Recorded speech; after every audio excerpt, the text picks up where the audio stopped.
আজকে আমি বানাবো জালি কাবাব।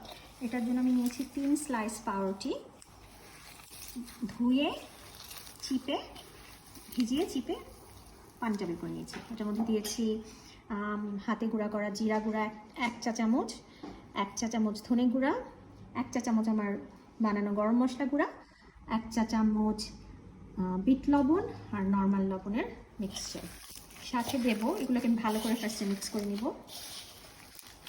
এরপর এটার সাথে বাকি জিনিসগুলো মিক্স করব। এটার মধ্যে আমি দিয়ে দিব অর্ধেকটা লেবুর রস, তারপর এটাতে দেব আমি আধা কেজি কিমা, 1 চা চামচ পেঁপে বাটা। আমার পেঁপে বাটা নাই, আমাদের এখানে গুঁড়া পাওয়া যায়, সেজন্য আমি সেটা থেকে আধা চা চামচ দিলাম। তারপর এটাতে দিয়ে দিব 1 টেবিল চামচ সয়া সস। তারপর এটাতে আমি মিক্স করলাম কিমা, হাফ কেজি বিফ কিমা।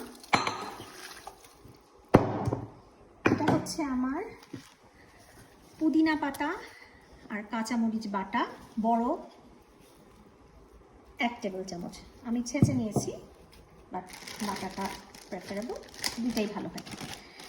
অনেকখানি ধনে পাতা কুচি 3 টেবিল স্পুনের মতো। তারপর দেব আধা কাপ পেঁয়াজ কুচি। এগুলো সব খুব ভালো মতো মিক্স করব।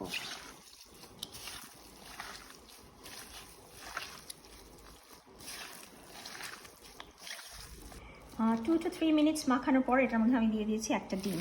এই ডিমটা দিয়ে ভালো মতো মাখিয়ে এটাকে আমি হাফ অ্যান আওয়ারের জন্য রেস্টিংয়ে রাখবো। হাফ অ্যান আওয়ার পরে আমি এটাকে গোল গোল করে ডিমে চুবিয়ে ভাজবো।